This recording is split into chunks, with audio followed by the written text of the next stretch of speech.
Buenas, buenas y muy bienvenidos a este primer programa de Jugada Maestra.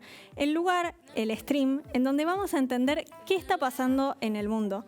Para todos aquellos que les gustan las relaciones internacionales y que capaz no entienden tanto, vamos a buscar reflexionar sobre todo aquello que sucede en el escenario internacional y que parece que sucede muy lejos, pero que en realidad nos toca muy de cerca. Así que bienvenidos. Hoy les voy a presentar al equipo que me va a estar acompañando. Por supuesto, el señor Fabián Calle. Hola Estefanía, ¿cómo ¿Todo estás? bien? Fabián, Un gusto compartir con vos esto. también un gusto. Fabián fue profesor mío, lo quiero un montón, hace años que lo conozco. Hace poquito, es muy joven, hace poquito. Y que lo sigo también desde muy chica porque sabe muchísimo, sobre todo de lo que tiene que ver con la defensa, ¿no? Y nos va a estar explicando qué pasa en el mundo. También nos acompaña hoy Emilio Búho Cornaglia, que es abogado, es un referente de la educación en la Universidad de Buenos Aires y también estudió en la Universidad Complutense de Madrid. Así que bienvenido, Búho, un lujazo tenerte con nosotros. Muchas gracias por la invitación, un placer estar compartiendo con ustedes. Muy bien. Pero esto no es todo, porque ellos dos nos acompañan en el panel, pero tenemos dos invitados de lujo. Va a estar con nosotros Miguel Ángel Toma, que también es especialista en defensa y en inteligencia y en seguridad interior, para contarnos un poco qué es lo que está pasando en el mundo y también sobre la actualidad, ¿no? Estados Unidos, Argentina, ¿qué va a pasar con la política exterior nacional? Pero además tenemos el lujo de tener hoy con nosotros a Liliana de Riz, que es socióloga, es doctora en sociología de la Universidad de París y vamos a estar hablando un poquito de los resultados electorales de este fin de semana. ¿Cómo estás, Liliana? Bien, un gusto estar aquí. Muchas gracias a los dos por acompañarnos hoy y espero que podamos enseñarle a nuestro público y también aprender mucho nosotros de todo lo que el mundo tiene para enseñarnos. Así que vamos a empezar con esta primera parte en la que vamos a tener un panorama bastante general de lo que está pasando en el mundo. Y para eso voy a recurrir a Fabián. A ver, si paso el examen. Hoy tenemos acá en la pantalla un tablero de ajedrez. Ah, bueno. Porque como lo dice Jugada Maestra... Esto fue Daniel Salinardi. Hizo tremendo gráfico con un juego de ajedrez con las piezas más importantes que tiene hoy el día el mundo. Contame un poquito cómo ves este escenario y si crees que José lo armó bien, ¿no? Impecable. Lo primero que acertó José es que el mundo es bipolar. O sea, hay solo dos jugadores. Dejado atrás los 20, 25 años de unipolaridad, que algunos confundieron con el fin de la historia, el cambio de la naturaleza humana, que íbamos a ser más buenos, democráticos y capitalistas todos. En realidad, para los realistas fue un momento unipolar nada más, no fue una globalización del mundo, fue una americanización del mundo. Ok.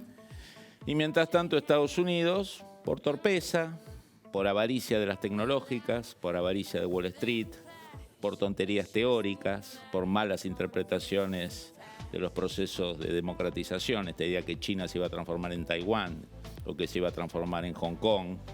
Bueno, en realidad China es hoy mucho más totalitaria que hace 30 años y ya ocupó y le sacó la libertad a Hong Kong, digamos, ¿no?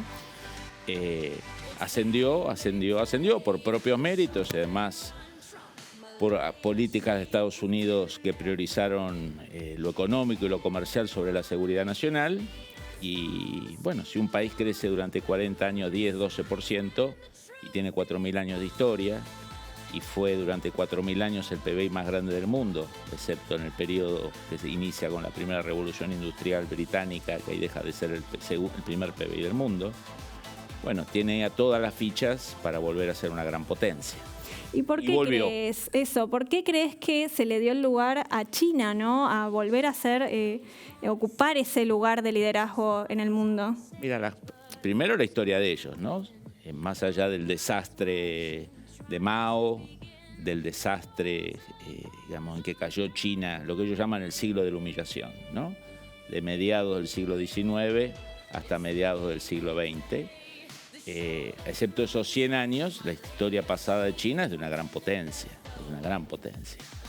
Ahora, si eso le sumás un Estados Unidos que en el 72 decide sumar a China contra la Unión Soviética, algunos de ustedes, los más los que peinan canas recordarán el viaje de Kissinger, los viajes de Nixon, ¿no? Esta idea de atraer a la China de Mao. Sí, la época como de apertura un poco de China hacia el mundo. Una apertura hacia Estados Unidos, digamos, Sí. ¿no? Pero Mao adentro hacía las salvajadas más terribles. El peor momento de Mao va del 66 hasta su muerte, digamos, 10 años de tierra arrasada. Pero pese a esa tierra arrasada que sufrieron los chinos, hay una decisión geopolítica de Mao de acercarse a Estados Unidos contra la Unión Soviética. Eso es en el 72. Después, en el 79, Jimmy Carter decide darle la condición de nación más favorecida, o sea, Bien, darle acceso. dentro del contexto de la OMC, ¿verdad? Todavía la previo. OMC falta, digamos, Sí. es bilateral Estados Unidos-China. Viaja Deng Xiaoping, el famoso líder reformista en lo económico, no en lo político.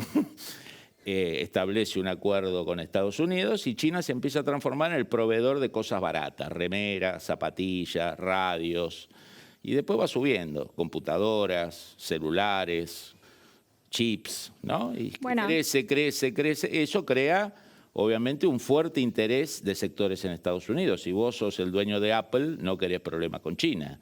Si sos el dueño de Microsoft, no querés problemas con China. Si vendés bonos de Wall Street, no querés problemas con China. Digamos, si sos universidades que reciben 300.000 estudiantes chinos becados y que pagan, no querés problemas con Claro. China. Entonces, se armó todo un conjunto de intereses financieros económicos. También otra variable importante que hubo fue el 11 de septiembre del 2001, donde Estados Unidos, con un grupo delirante que lo gobernaba en ese momento, los llamados neoconservadores, decidieron evangelizar el Medio Oriente, transformar el Medio Oriente en Suiza o en Dinamarca. Y Estados Unidos perdió 20 años en Afganistán para que hoy gobiernen los talibanes, perdió 10 años en Irak para que hoy Irán tenga más influencia sobre Irak que la que nunca tuvo, un desastre, Sí, una guerra quizás civil en Libia que se transforma en una zona sin ley. Y dejó todas de esas prestarle atención a China, que venía creciendo a pasos Exactamente. agigantados, y aparte venía copiando a la Exactamente. industria americana, ¿no? Mirá, yo siempre cuento una anécdota. Días antes del 11 de septiembre del 2001, cuando Al-Qaeda hace ese terrible atentado en Nueva York y en Washington, se produce un incidente aéreo militar entre China y Estados Unidos. Un avión chino de combate se lanza contra un avión, Miguel Ángel se debe acordar, Sí. se lanza contra un avión de exploración de espionaje estadounidense y casi lo derriba y lo obliga a aterrizar. Los chinos le sacan todo el material de inteligencia, toman de prisionero a los pilotos. Y ahí fue el momento que Estados Unidos dijo, bueno, China se Ojo. pone agresiva.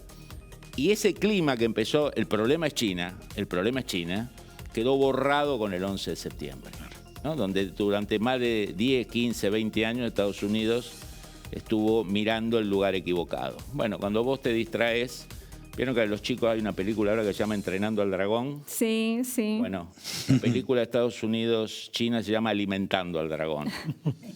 Y llegó al nivel de Godzilla, ¿no? Entonces ahora ya el mundo no es unipolar, sino que es bipolar. Y por eso el amigo Salinardi hizo Nos este hizo juego este de a dos. tablero. Y Miguel, ¿vos qué opinas de todo esto que está diciendo Fabián? ¿Estás de acuerdo? ¿Ves algunas limitaciones en el actuar de Estados Unidos o crees que como que retomó el rumbo en el escenario internacional? Yo creo que, en primer lugar, comparto absolutamente lo que acaba de señalar Fabián. Lo que yo creo es que ha habido un cambio fundamental, básicamente con el gobierno, con la administración de Trump. Quien realmente entiende esta problemática, pero no solo la entiende, sino que además la ejecuta en términos de revertirla, es Donald Trump. En su primera presidencia ya empieza a darse este planteo.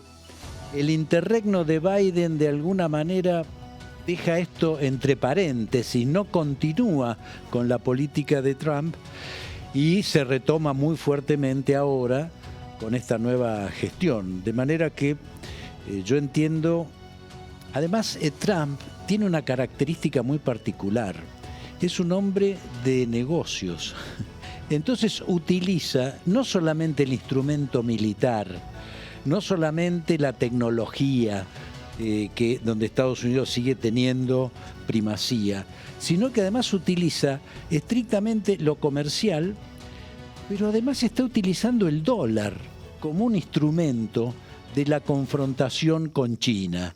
De manera que ha ampliado la cantidad de instrumentos con los cuales compite con China, o en todo caso intenta mantener a China en el lugar en el que está, que no es precisamente el de potencia hegemónica, es el de potencia desafiante.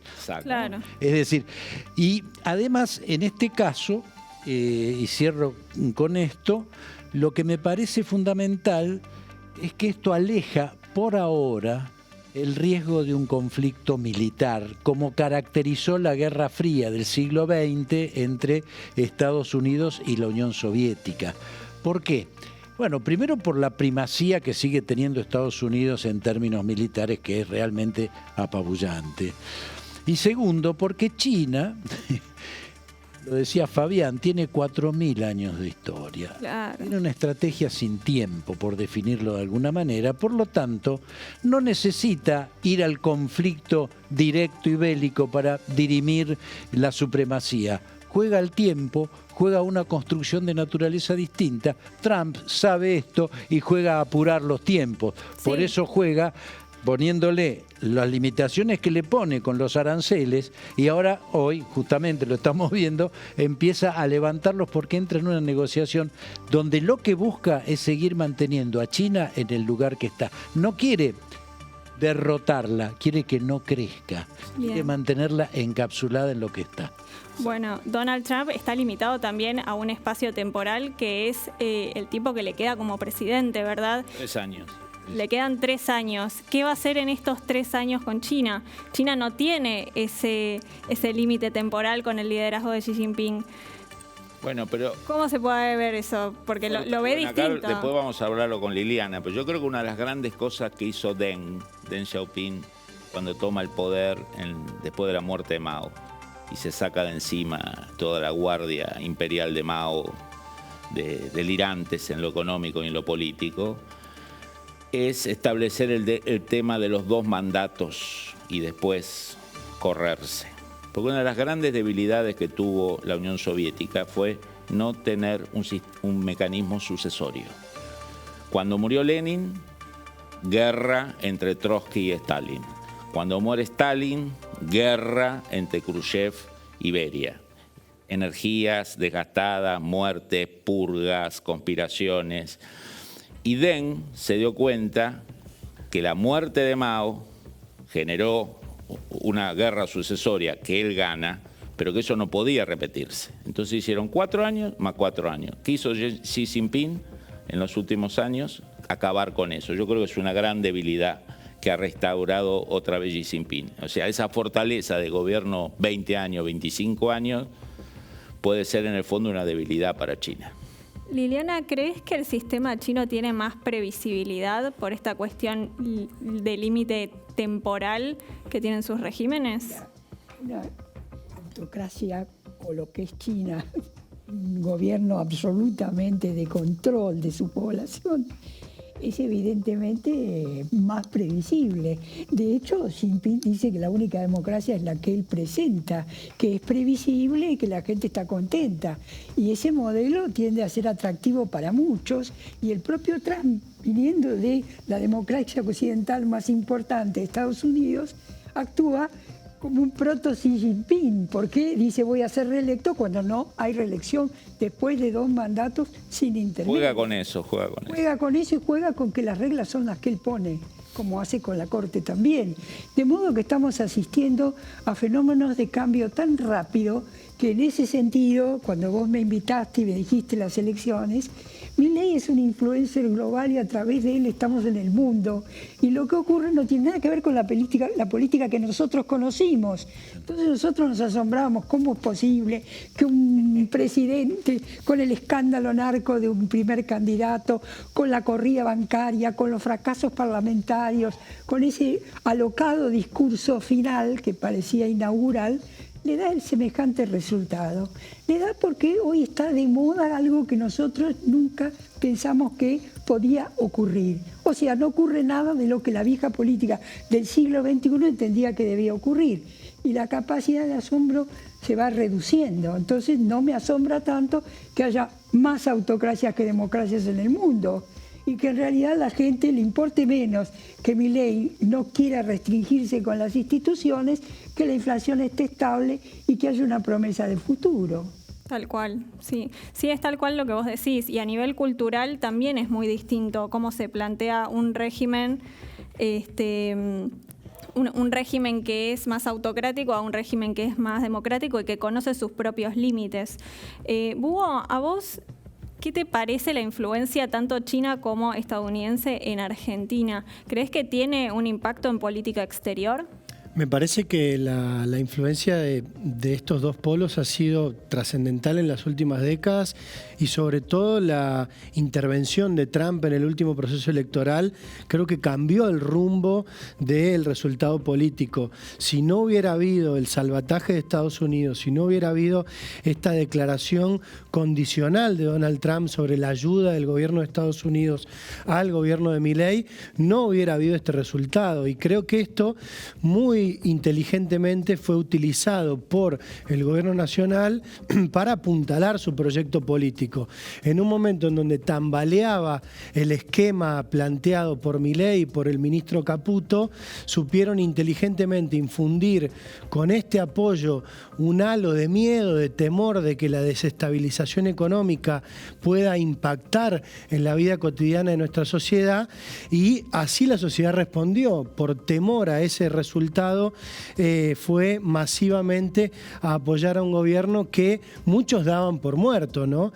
Creo que ha sido una ayuda crucial para salvar al gobierno y, como decimos acá, le salvaron las papas que estaban a punto de quemarse. Agregaría algo. Si vos te fijás, el Banco Central argentino va a tener 20.000 millones de dólares de swap americano sin perder los 18.000 millones de swap chinos, digamos, ¿no?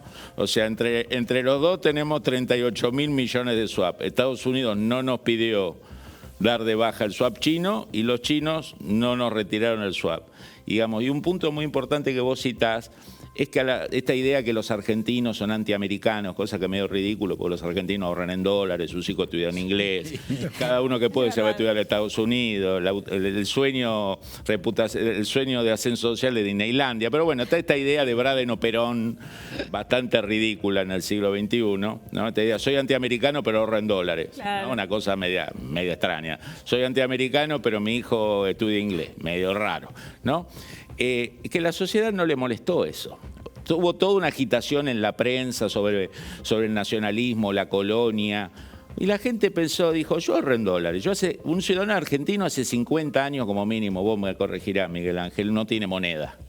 Claro. Digamos, del 75 en adelante, Rodrigazo en adelante, Argentina no tiene moneda. Por lo tanto, cada argentino, del más bajo al más alto, apenas le sobra unos pesos, compra dólares. Por lo tanto, el ciudadano argentino, en su vida personal y familiar, tiene una alianza carnal con Estados Unidos. Ahora, que alguno de esos tenga la esquizofrenia de pedirle al gobierno argentino que se pelee con Estados Unidos, mientras ellos en su vida personal son aliados de Estados Unidos, eso es para un psiquiatra, digamos, ¿no? Pero sí, no es muy coherente. No es muy coherente. Discursivamente con la realidad. Claro, cuando se descubren bolsos, por ejemplo, de alguna corrupción con relato de izquierda, ¿no? O bolivariana, lo que se encuentra en el bolso no son bolívares. No son yuanes, sí, son rublos, son dólares. A digamos, veces ¿no? euros también. O sea, hasta los políticos corruptos antiamericanos ahorran en dólares. Sí. Ahora, yo tengo una pregunta, medio que voy a meter ahí el dedo en la llaga. Milei, ¿ganó gracias a Estados Unidos? Mira, yo creo que fue fundamental el apoyo económico y político de Trump para revertir una situación que no era solo económica.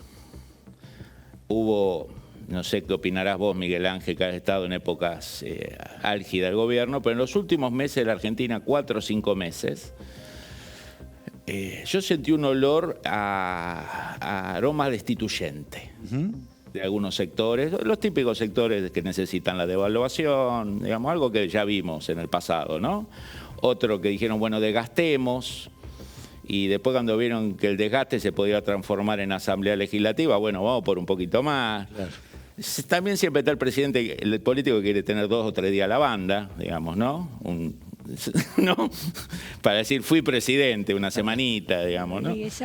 Exacta, bueno, exacto. Digo, hubo un aroma destitucional. No es la idea de hubo un plan económico, el plan económico tuvo problemas y vino Estados Unidos y nos salvó. Yo creo que hubo fuerzas muy importantes dentro de la Argentina, con ayuda externa también, porque acordémonos que Biden nos manda el swap y Venezuela mandaba valija, ¿no? O sea, acá todos los actores juegan. Los venezolanos jugaron, los chinos jugaron, los americanos jugaron, porque si no parece que... Sí. Todos hacen sus Todos hacen su juego. Algunos son más precarios y los mandan en aviones con valija. Los más sofisticados usan la Secretaría del Tesoro para mandar swap, pero acá intervienen todos. Entonces me parece que lo que hizo Estados Unidos fue neutralizar algo que no era solamente económico-financiero. Que había elementos, había como un tufillo a movida política destituyente. Bien. Miguel, tengo una pregunta para vos y es, dados los resultados electorales que hubo esta semana, ¿crees que le dan más previsibilidad a Milei en cuanto a su política exterior? ¿Algo va a cambiar en política exterior, en defensa? No, al contrario, yo creo que el resultado electoral lo consolida en la línea geopolítica que ha tomado. Además le ha dado un aval muy fuerte frente a Estados Unidos. Lo que pidió Estados Unidos como respuesta al apoyo lo tuvo. Lo logró. De manera que eso lo consolida. Yo agregaría además, esto hacia lo externo. En cuanto a lo interno, creo que en el resultado de este domingo jugó muy fuerte el temor, ¿no? Es decir, el riesgo de la vuelta al pasado. Sí. Creo que en eso tuvo un excelente rol de jefe de campaña el kirchnerismo. Ayudó mucho. Ayudó mucho, porque esa cosa destituyente, sí, eso era muy visible especialmente en el Parlamento, desde los sectores del kirchnerismo, desde el bloque kirchnerista, por un lado. Por el otro, y tomo un concepto que comparto totalmente de Fabián, esa cuestión de el apoyo de Estados Unidos, lo que le daba a cierto sector, especialmente de la clase media, que no había ido a votar en septiembre, por ejemplo, la idea de que había una suerte de continuidad, de que no iba a haber, si votaba favorablemente, el riesgo de esa vuelta al pasado. Entonces, ese sector es lo que también a mí me parece que impactó en el incremento de la participación. Hubo un 7% más que en la elección casi 69. anterior. Y creo que eso fue la clase media urbana que sintió entre el temor del kirchnerismo destituyente y la expectativa de mantener cierta estabilidad y previsibilidad adelante por el apoyo de Estados Unidos, fue un combo que le dio esa victoria. Ahora bien, yo creo que a lo interno, pero también a lo externo, pero mucho más a lo interno de cara al 27, o sea, 2027, mucho va a depender de la conducta que tenga Milei. Ha dado un paso importante, lo estamos viendo hoy, con respecto a la convocatoria a los gobernadores. El discurso del domingo. El discurso del domingo, hasta en la forma. No es menor, sí, no era el mucho rockstar de la arena, ¿no?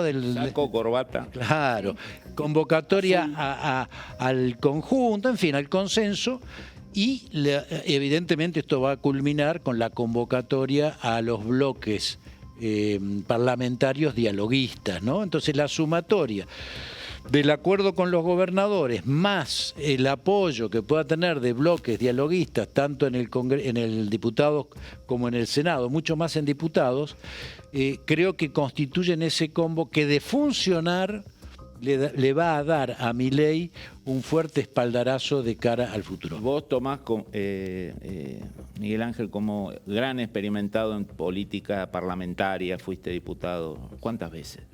16 años. Perdimos la cuenta. 16 años, perdimos la cuenta. Digo, una cosa es negociar con gobernadores victoriosos y otra con derrotados, ¿no? O sea, acá hay una ventaja que es negociar con gente que le fue muy mal en sus provincias. Sí, es el fracaso de Provincias Unidas, ¿no? El intento de armar una opción de cara, digamos, a ver, eso partía de una idea que era cuando los polos de una confrontación, en este caso los anarco-libertarios versus los kirchneristas, constituyen masas muy fuertes, se repelen y se van yendo al extremo, y en el medio queda un vacío de representación. Ahí intentó Provincias Unidas y bueno, armar un espacio, y fracasó por lo que acabamos de señalar, ¿no? Sí, yo quería preguntarle justamente a Liliana si ella creía que este vacío de representación no tiene tanto que ver con la identidad del votante, porque yo creo que el votante no se siente tan identificado con ninguno de los dos polos, sino que queda en el medio y lo que vota es como la antítesis a lo que no quiere. O sea, está seguro de lo que no quiere. Duda, pero Milei es el producto de un balotaje. Ahí tiene una cantidad de votos que son Juntos por el Cambio, y finalmente si uno mira la distribución de los votos y el modo en que entró el PRO, casi fundido dentro de, es que encuentra que estos que se quedaron huérfanos de Juntos por el Cambio, que en el balotaje contra los mileristas, contra los kirchneristas, votaron a Milei, siguen votando a Milei. ¿Por qué? Porque la nacionalización y la polarización de esta elección no le dio lugar al medio, porque el medio era una opción que no podía tener en esta coyuntura sino el impacto de debilitar frente a un enemigo central. Y corolario de esto, además, una larga tradición. En este país, los no peronistas son más que los peronistas. Y ante el temor, después de la década kirchnerista y el fracaso de Macri, de que volviéramos para atrás, todos esos se juntaron para seguir este rumbo que inició Milei, aunque no les guste Milei. Acá lo interesante es que no sé, no recuerdo en detalle, pero está el fracaso macrista. Sí. Y el fracaso peronista, kirchnerista, Los dos o sea, dos fracasos seguidos. Esta no es una alternativa. Que te podés referenciar con el éxito anterior. Por eso, antes los dos bandos fracasaron, digamos. Sí, antes era década y década, ahora directamente esas 2 décadas se juntaron para que emerja esta cosa. Pero hay un dato que no es menor. El peronismo, lo digo por experiencia propia, nosotros triunfamos cuando fuimos frentistas. Exactamente. En general. Bueno, siempre fueron frentistas. No, pero cuando Frejuli, Frejupo. Claro, pero cuando se amplió la base de sustentación del peronismo, porque es cierto, el no peronismo es más que el peronismo. El peronismo, nosotros siempre, yo me acuerdo en las elecciones en Capital, nosotros partíamos siempre del 22-23%, y cuando teníamos una mayor amplitud, fue el proceso de la renovación peronista de la década del 80, llegamos, me acuerdo yo en el 89, gané con el 34% de los votos. O sea, ampliamos enormemente, pero por esa cuestión de renovarse. Bueno, yo creo de todos modos que de cara al 27 hay que tener en cuenta otros factores. Porque es cierto lo que acabas de señalar respecto de esta elección. Esta dije yo. Pero de cara al 27... la sociedad ya va a haber incorporado como propio, tendrá en su bolsillo la estabilidad, ¿no? Que ha sido el gran activo de este gobierno, bajar la inflación. Sí, el mandato de Milei era bajar la inflación. Y lo cumplió y fue premiado por eso. Pero una vez que la sociedad ya adquiere y hace propio eso, empieza a buscar otras cosas. Y ahí es donde yo creo que Milei tiene que desarrollar una política económica que ya no apunte a la macro, sino al día a día de la gente. Exactamente. Si esto no es así, ese espacio del medio puede llegar a crecer. Pero ¿qué digo? Y termino con esto. Que en las épocas de crisis y desaparición de los valores institucionales, y particularmente de los partidos políticos, la reconstrucción de una alternativa distinta a la de los polos va a venir más que sobre la base de construcciones orgánico-partidarias, en la aparición de figuras. Totalmente. Es decir, ¿por qué? A ver, cuando yo era chico, mi mamá me decía, no era peronista, pero me decía, mira, yo voté por primera vez gracias a Evita. A mí me quedó de alguna manera eso en la cabeza. Pero se decía, el peronismo o el radicalismo, quién es el candidato no importaba. Era la pertenencia a un espacio. Hoy esos espacios han desaparecido. Las pertenencias, en todo caso, se identifican más con lo que proponen las personas, ¿no? Lo que hacen, como los gobernadores. Exactamente. Ya no Sí. se vota ya el partido en la provincia, se vota el gobernador. Y los partidos son cáscaras vacías. Con cáscara vacía. Eso digo. Sí, y también culturalmente yo creo que la juventud hoy en día se ve más atraída hacia una figura que hacia un equipo, una institución. Entonces eso también afecta muchísimo el voto. Hoy en día el gran conglomerado electoral del votante es sub 40. Entonces, culturalmente como que tenemos seteada la cabeza de otra manera. No pensamos en la organización, no pensamos en la institución, sino que pensamos más en el individuo. Somos más individualistas de por Bueno, sí. las redes sociales transformaron Claro, todo. claro.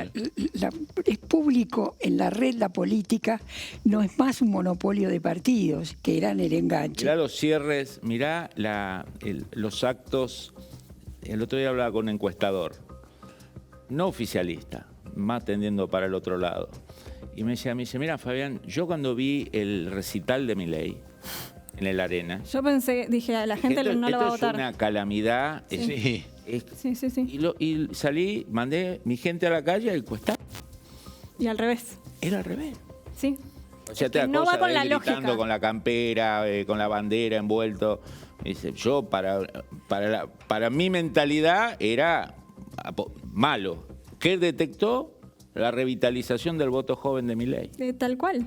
Bueno, no cabe duda que Milei, para ganar elecciones, es el mejor preparado. Totalmente. El tema es cómo gobierna. Porque por otro lado, la crisis del peronismo, mientras la señora obture la renovación, no aparece un cafiero, definitivamente hace que el peronismo hoy esté absolutamente diseminado sin coordinar. Un cafiero y un núcleo de cuadros sub Claro, como 40 supo haber.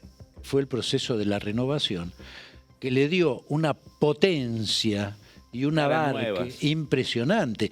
El problema es que vos no podés renovar al peronismo, no ya con Cristina, por supuesto, pero tampoco con Kicillof, que tiene un discurso que es del 70, pre-70. Yo me animaría a decir que no es un discurso peronista. No, no, exactamente. Si tiene una formación marxista, es decir, no viene por la izquierda la reconstrucción de una alternativa. Perón no estaría contento con eso. No, claro, por supuesto. No, y vendría más de lo que fue la década del 90. Es decir, lo que significó el proceso de renovación, que además consolida porque el peronismo se democratiza. La elección Cafiero-Menem, Bueno, la interna es extraordinaria. la elección interna. Eso fue un hecho histórico. Yo era miembro de la Junta Electoral, 3 éramos de la Junta Electoral. Juan Carlos Mazón, fallecido, gran cuadro político. César Arias, que era la representación de Menem, y yo que representaba a la renovación, digamos, porteña. Y bueno, fue tan fuerte, tan transparente, que la figura que emergió, Menem, realmente fue impactante y permitió el triunfo, con una ventaja adicional, además, que viene al tema tuyo, que es gobernar. Ganó con los rojos Punzó, su grupo tradicional, y gobernó con todos los celestes o todos los renovadores. Como a todos. Todos. Esto es lo que no está haciendo Milei hasta ahora. Tal cual. No cabe duda que no se puede comparar con la política que hizo Menem. Sí, acá tenemos un mapa que nos dio la gente de ADOC, de la consultora, y vemos cómo quedó pintado, ¿no? El mapa. Milei decía, vamos a pintar la Argentina de violeta, y al final parecía que tenía razón. No, y además, una de las cosas llamativas de esta elección, más allá de haber ganado en todas las provincias más pobladas y todo eso, que es poco usual, y provincia de Buenos Aires incluida, es que usualmente estaba esta idea de que el que gana en las provincias pobres no gana en las provincias ricas, Claro, ¿no? los pobres eran peronistas. ¿No? Digamos, y ahí lo que uno ve es Misiones, Chaco, Jujuy, Salta y llamativamente Tierra del Fuego. Eso me Estaba todo llamó este tema que Milei va a destruir muchísimo la Tierra del atención. Fuego porque se van a acabar los celulares rearmados bueno, realmente Tierra del Fuego. Sí, Milei quería terminar con la zona La franca, promoción. digamos, de la promoción de Tierra del Fuego, y sin embargo ganó. Y el votante sabe que puede llegar a perder su puesto de trabajo, y sin embargo lo votó igual porque debe estar convencido de lo que está haciendo el presidente. Ahora, yo les quería preguntar, volviendo un poco más al escenario internacional, no sé, Búho, ¿vos ves que hay como un alineamiento entre esto de peronismo es sinónimo de China y Rusia y el antiperonismo, para no decir mileísmo, es pro Estados Unidos u Occidente? Me parece que no. Yo veo que la sociedad argentina, esto ya se viene diciendo de hace décadas, vota con el bolsillo.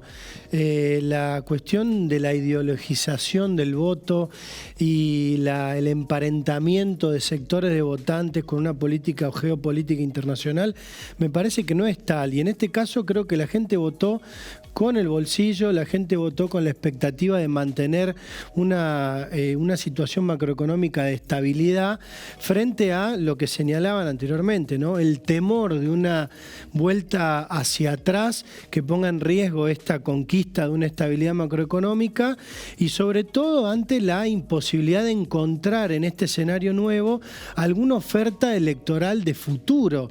Creo que hubo una incapacidad en el peronismo de mostrar una cara que simbolice esa apuesta a futuro y que Milei condensó muy hábilmente en una polarización que le conviene mutuamente a los dos campos de esta disputa y que termina conviniéndole al gobierno nacional. Yo creo, sin embargo, que Milei está ante un desafío importante. Él pudo haber ganado esta elección, pero le quedan por delante 2 años muy duros en los cuales tiene una cuesta arriba en donde va a tener que demostrar otras habilidades y competencias. Tal vez pintó el país de violeta, pero guarda que no haya pintado de violeta con témpera que pueda ser lavada rápidamente.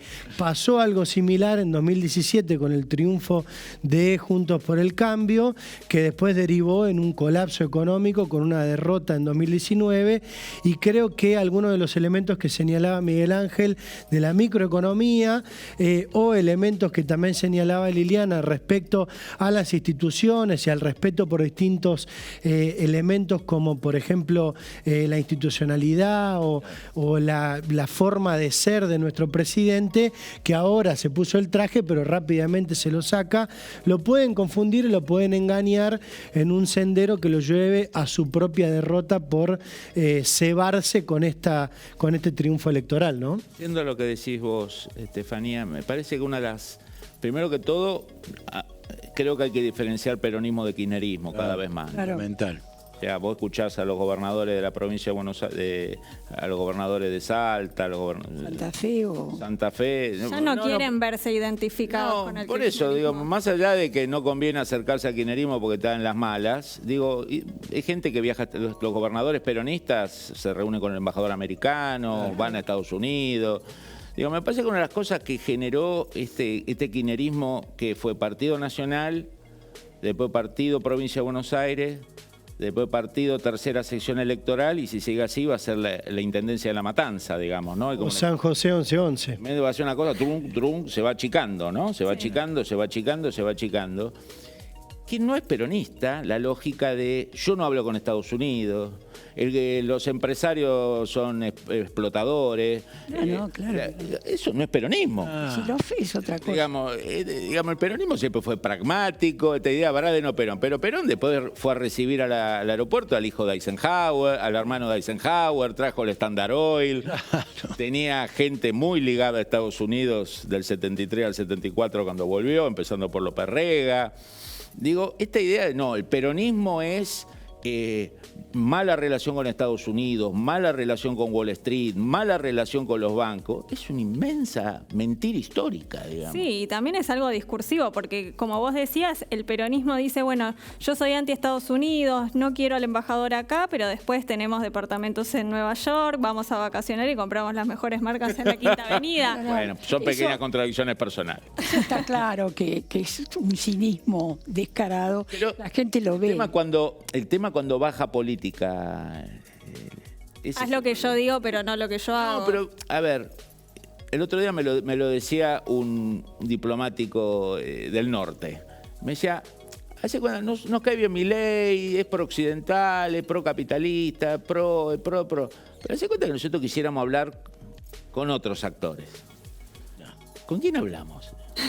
Bueno, ese vacío, ese preciso. Con el kirchnerismo, ¿con quién hablamos? Con un tipo que nos dice, ustedes son el imperio maligno, o que dice, o que tienen un primer candidato que dice, no, bueno, Venezuela es un... Claro. es una dictadura con algunos problemas, cuando Estados Unidos la... Una democracia. Tiene bloqueada. Una democracia con algunos sí. problemas, fue el lapsus, ¿no? Me dice, mirá, obviamente nos gusta Milei, lo vamos a apoyar, estamos en la misma línea, pero se cuenta que nosotros abriéramos, como todo diplomacia, un canal con la oposición. Ahora, ¿con quién te encontrás en la oposición? Vacío. Claro, No hay un solo, no vacío. solo, sino que alguien que esta gente estudia, antes de venir los diplomáticos americanos, historia del peronismo. Ah, bueno, gente pragmática. Gente viene que acá y encuentra llegan otra acá y cosa. se encuentran con gente que está a la izquierda de la izquierda normal. Entonces, eso facilita mucho la vida a Milei, obviamente. Liliana, ¿crees que parte de este peronismo acéfalo, si se quiere, o que no deja emerger nuevos líderes, es una fundamentación de la diferencia entre la elección provincial que hubo, por lo menos en la provincia de Buenos Aires? Los resultados fueron muy distintos de lo que fue después la elección nacional. Bueno, ahí hay muchos factores entre una y otra, pero yo no puedo no decir que la elección de Cristina Kirchner, de los componentes de esa lista, con un señor con muchos años que hace esas declaraciones, o con un Grabois y con desconocidos para la tradición peronista, es realmente un desafío, además de su delfín con el que está peleado, que es Kicillof, que es un anacrónico. Entonces, uno lo que ve es que no se encuentra quién, hasta que termine de esta obturación para Una que lista ocurra sin un cambio. representación, sin gente con el visto bueno de los intendentes, ¿no? Bueno, por Además. supuesto, que además, a diferencia de la provincial, no se movieron y la boleta Tal única cual. y todo lo que sabemos. El problema central del peronismo, y lo digo con dolor esto, ¿no? Mantiene su base electoral. Este es el dato. Bueno, entiendo. El problema es dirigencial. Hay una suerte de ocupación. Los ocupas con K. Perón le llamaba entrismo. Bueno, yo no estaría Valentrismo. tan de acuerdo. No, pero Pero es que el peronismo tiene muchas pieles. Tuvo la piel de Néstor Kirchner, antes tuvo la piel de Menem, ahora quién sabe. Porque yo a Milei, francamente, Cuidado lo veo que- como un menemismo cuidado ayornado. Tampoco sé si no tiene nada que ver con el peronismo, ¿eh? Sí, a ver, Kirchner tuvo dos momentos, ¿no? Un primer momento... Mira, 2003-2005. El gran cambio que rompe la dinámica del peronismo es Cristina Fernández, especialmente a partir del 2010, de la muerte de Néstor Kirchner. Yo nunca tuve gran afecto por Néstor Kirchner, pero digo, hubo un cambio ahí y hubo un realineamiento. Ese cambio de naturaleza ideológica vino de la mano con un realineamiento geopolítico. Vamos por todo. Totalmente. Claro. Venezuela, Irán. Claro, Venezuela, Irán, el tratado, el memorándum con Irán, en la que Creo que Néstor jugaba con jugaba las dos puntas. Era pero más prudente. entendía muy bien las líneas rojas. Bueno, en Naciones Unidas, permanentemente Kirchner le planteaba el conflicto, denunciaba a Irán por el atentado a los dos atentados, ¿no? O sea, ahí la geopolítica también jugó. Pero bueno, yo insisto en esto, hay una base social, electoral del peronismo que se mantiene. El problema es la rigidez de esa estructura cupular que a pesar de todo se sigue sosteniendo e impide que realmente aparezcan opciones como fue en la década del 80 con la renovación, ¿no? Ahora bien, ¿qué opinan de la boleta única en papel? ¿Creen que tuvo algún impacto real en el resultado de las elecciones? Y también me gustaría saber si piensan que se puede llegar a adoptar ese sistema para las elecciones provinciales, porque muchos electores con los que estuve hablando me decían, ay, ojalá todas las elecciones tuvieran la boleta única en papel, sería muchísimo más fácil. Y mucha ahorra, mucha plata. Sí, muchísima Y plata. ahorra mucha trampa, porque mucha el propio trampa. Kicillof dijo no pudimos militar la La boleta. boleta. Que es una frase para Maravilloso. la historia. Maravilloso. Entonces, digamos que la boleta única en la primera vez que se usa puede tener, como se registró en Santa Fe, un poco más de voto anulado porque la gente se confunde y por ahí te Sí, no vota tres entendían. luces. La primera vez. Pero las ventajas sobre los costos son enormes. Pero cuidado. Desde la experiencia política de muchas elecciones, ojo, porque la boleta única, si bien supera determinadas limitaciones que tenía la boleta tradicional, no menos cierto es que requiere un enorme aparato de control electoral, de fiscalización. ¿Por qué? ¿Crees que requiere más fiscalización que las boletas tradicionales? Muchísimo más, porque al momento de armar la planilla que se manda el correo para su cómputo, el que define es el presidente de mesa. Y quien cuenta las crucecitas es el presidente de mesa, y no hay una copia para los fiscales. Esto ha sido un factor muy crítico respecto de la transparencia. Ojo con eso. Es decir, requiere estructuras de control muy fuerte para cada una de las opciones que se presentan. Perdón, la boleta tiene la marquita y hay un escrutinio definitivo de la Cámara Electoral. Pero no se abre la urna. ¿Perdón? No se abre la urna. El recuento definitivo se hace sobre las planillas. Pero yo digo, los fiscales siempre tienen que fiscalizar en un caso y en el otro. No me parece que el presidente de mesa pueda inventar un cómputo. Yo lo veo como mucho menos peligroso que el sistema anterior. No, que agrego una cosa. Es cierto, pero alerto sobre un dato que no es menor. Se requiere igualmente una estructura de aparato muy fuerte en términos de fiscalización. No es que eso siempre. Sí, claro, eso no obstruye, digamos, a la necesidad de estar en el escrutinio final. Sin embargo, que tener los ojos ahí. Los fiscales que con el sistema anterior de boleta sábana tenían que estar a las 6:30 de la mañana apostados en la urna, controlar que la apertura esté en sus boletas y durante el desarrollo del comicio ver esta famosa sustracción de boletas, cambio de boletas, superposición de boletas, todo ese problema desaparece, y me parece que simplifica no solo para los que forman parte, los actores que forman parte del sistema político, sino para el ciudadano. Es un sistema mucho más claro, mucho más transparente, mucho más rápido, que me parece que por lo pronto en una democracia que está debilitada, con un descrédito de la ciudadanía, aporta un poco de claridad, un poco de transparencia y también un poco de velocidad en los cómputos. Tuvimos los cómputos casi finales a las 9 de la noche, contra mi propia intención de haber encontrado otro resultado, pero los cómputos finales estuvieron bastante claros a las 9 de la noche. Una de las cosas que me llamó la atención es que el año pasado, cuando se aprobó boleta única, pasó como... no se tomó conciencia de su impacto, ¿no? Todo viene de mucho tiempo atrás. Sí, me acuerdo, vos has escrito mucho de esto. La frustración de los penatos. Pero pasó como que... yo escuchaba el lunes a Seco, el intendente de Ensenada, furioso. Decía... dice, el mensaje era, si hubiéramos sabido que nunca hubiésemos votado por la boleta. Yo creo que fue como casi un milagro político que el Parlamento, más con un gobierno que tenía 37 diputados, lograra sacar eso. Creo que fue una jugada maestra yendo al título de... Había una opinión pública que estaba reclamando ficha limpia. Contanos un poco la historia de la boleta única, Liliana. Mira, viene de lejos. Pero acá, ¿cuándo fue la primera vez que vos escuchaste que hubo una movida en Argentina? Santa Fe. Córdoba también. Santa Fe, esa fue una campaña muy importante. Yo estuve, además, era la época de Hermes Wiener.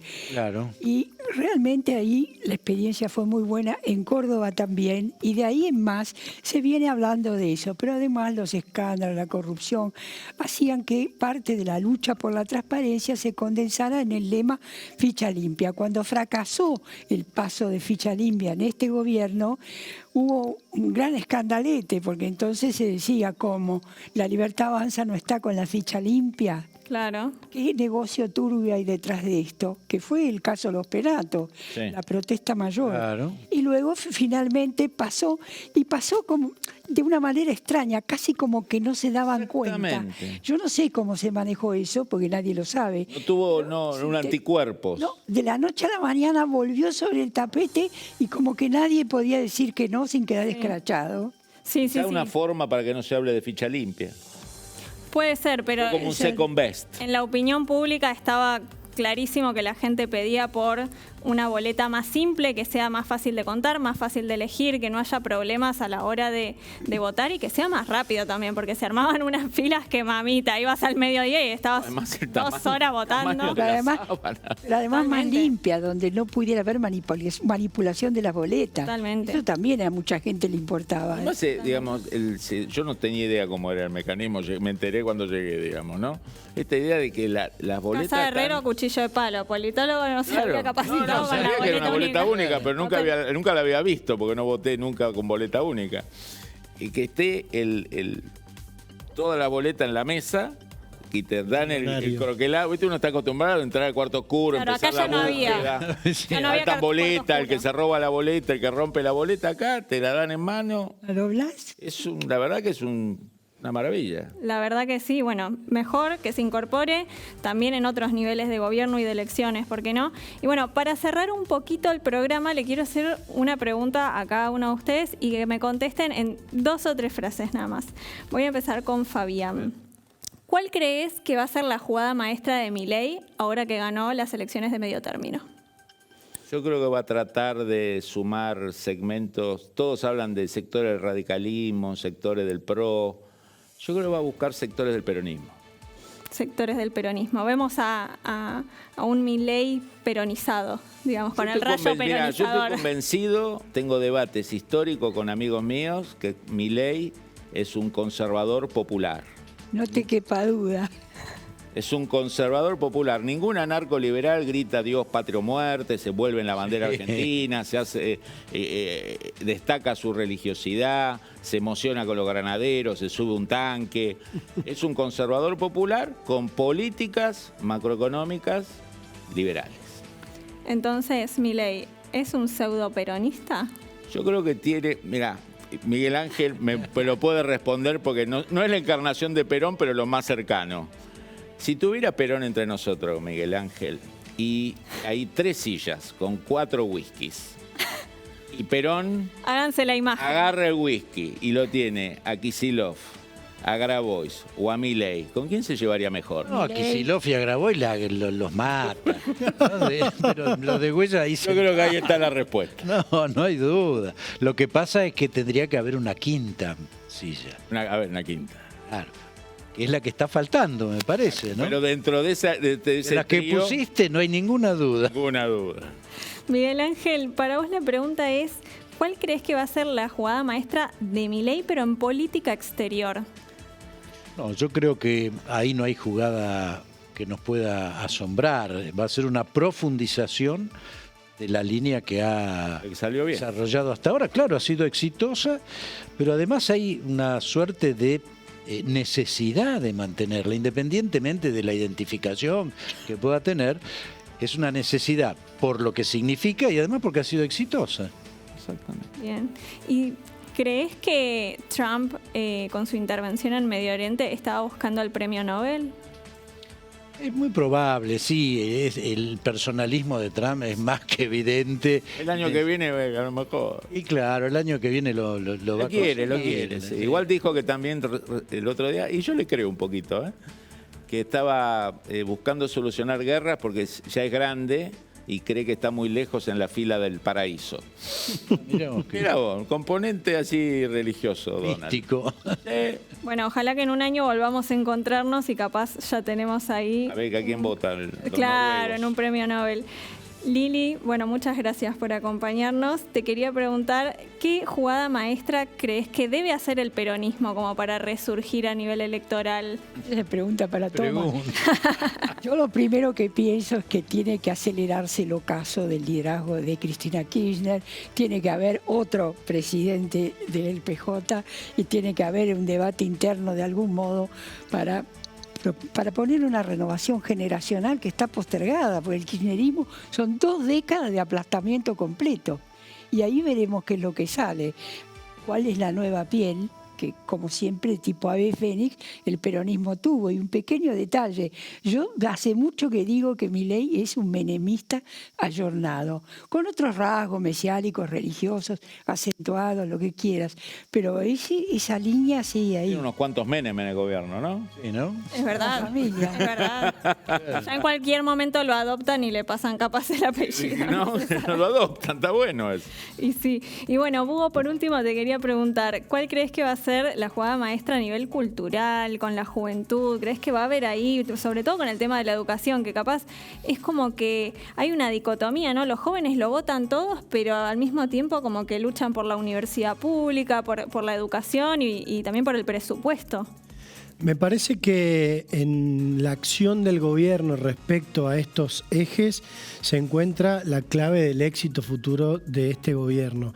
Como dijimos, la macroeconomía ya la resolvieron y esta elección le dio crédito para 2 años más. Si en estos 2 años no apuesta a construir un entramado de ciencia, cultura y educación que dé un plafón en nuestro país de materia gris para que podamos encarar el desarrollo, no vamos a tener con qué insertarnos en el mundo y va a pegarse un tiro en el pie que va a agujerear el piso del barco en el que estamos todos. Creo que de su capacidad para flexibilizar esta postura tan rígida de destruir lo que tenemos que está funcionando bien, va a estar la clave de su éxito futuro. Gracias, Hugo. Gracias. Bueno, Clarísimo. yo soy Candy y los voy a estar acompañando en todos los programas de Jugada Maestra y espero que ustedes piensen cuál va a ser la jugada de esta semana para encontrarnos la semana que viene. Muchas gracias.